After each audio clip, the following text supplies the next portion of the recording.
Halo semua, perkenalkan nama saya Angelika Putri Firdaus, berasal dari Universitas Nasional dengan NPM 243507516027.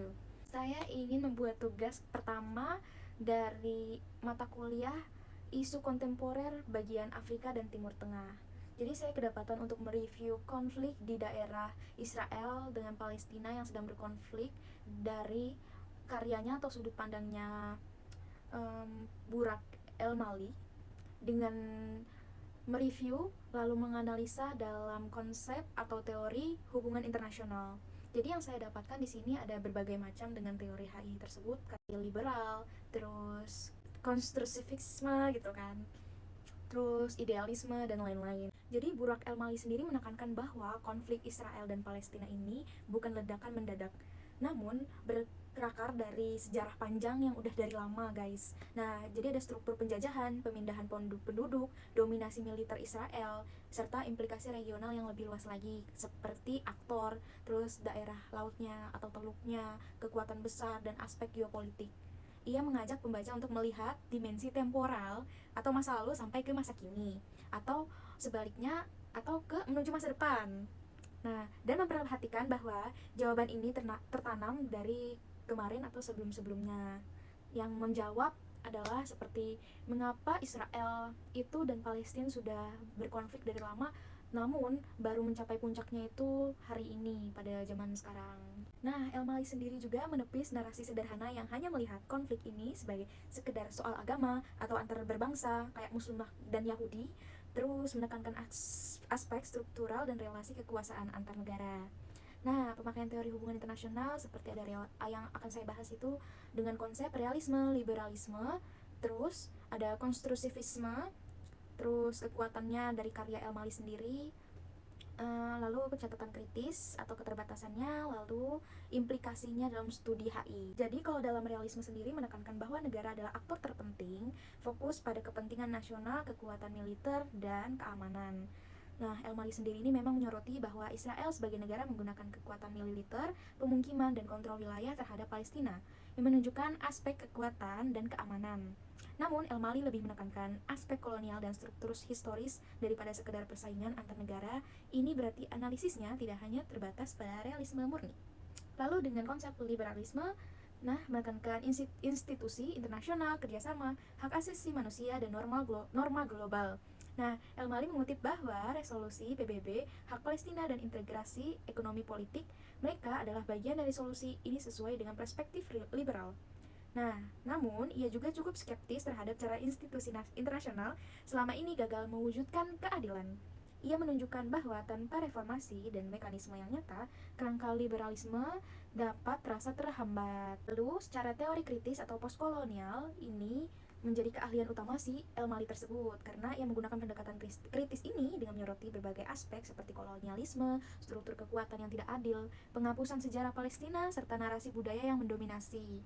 Pemikiran selaras dengan teori postkolonial yang menganggap konflik tidak hanya terjadi antara negara-negara berdaulat, tetapi juga berkaitan dengan dominasi sejarah, identitas, narasi, dan struktur kekuatan global. Lalu yang setelah postkolonial itu ada konstruktivisme. Nah, konstruktivisme ini menekankan bahwa hubungan internasional dibentuk oleh ide-ide, identitas, norma, bukan hanya aspek material seperti konsep-konsep sebelumnya yang saya bahas. Nah, El-Mali menjelaskan bagaimana narasi seperti klaim tanah tanpa bangsa untuk bangsa tanpa tanah, manipulasi arkeologi, dan konstruksi identitas nasional antara Israel dan Palestina memainkan peran penting. Oleh karena itu, analisis yang dilakukan El-Mali juga memiliki dimensi konstruktivis gitu. Lalu kekuatan karya El-Mali sendiri itu memberikan latar belakang sejarah secara struktur kekuatan sehingga tidak membenarkan kekerasan dari salah satu pihak, tetapi melihat akar dari konflik itu tersendiri. Narasi dan identitasnya, ia menambahkan lapisan analisis mengenai identitas sejarah dan narasi yang jarang diangkat dalam analisis hubungan internasional tradisional yang terlalu fokus pada kemampuan atau institusi, maaf guys, salah penyebutan. Lalu, kritis terhadap institusi internasionalnya adalah El-Mali mempertanyakan efektivitas sistem liberal dan lembaga internasional dalam menyelesaikan konflik yang memiliki akar kolonial yang struktural. Relevan untuk masa kini, konflik antara Israel dan Palestina terus berkembang, dan pendekatan yang komprehensif seperti yang digunakan El-Mali membantu memahami mengapa solusi yang sekarang dijuluki mudah tapi belum tercapai. Jadi prediksi solusi terkesan biasa dari El-Mali menyebut bahwa hak politik dan integrasi ekonomi adalah kunci untuk menyelesaikan konflik. Lalu eksplorasi teori hubungan internasional secara eksplisit terbatas, analisisnya sangat kuat dari segi tema, namun kurang menyebut secara jelas menurut teori dari X misalnya. Nah, itu dalam HI gitu. Bagi yang pembaca mempelajari HI, mungkin mereka membutuhkan penjelasan yang lebih jelas mengenai teori yang digunakan oleh El-Mali. Jadi kalau misalnya para pembaca tidak membaca dengan seksama, itu tidak akan tahu dia menggunakan teori apa. Makanya tadi saya sebut dia menggunakan teori postkolonial gitu guys. Nah, jadi perpindahan dari struktur ke agen kurang jelas, ia lebih menekankan struktur sejarah. Nah, implikasinya apa sih untuk studi hubungan internasional dengan konfliknya?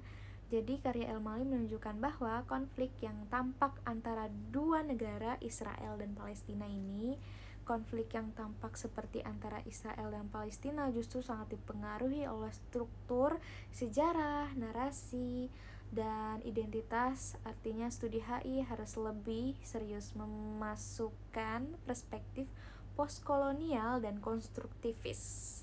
Itu harus menjadi satu. Jadi bagi pembuat kebijakan pendekatan El-Mali menegakkan bahwa solusi teknokratik seperti perjanjian damai itu tanpa pemulihan sejarah dan pengakuan identitas kelompok yang tertindas akan sulit berhasil.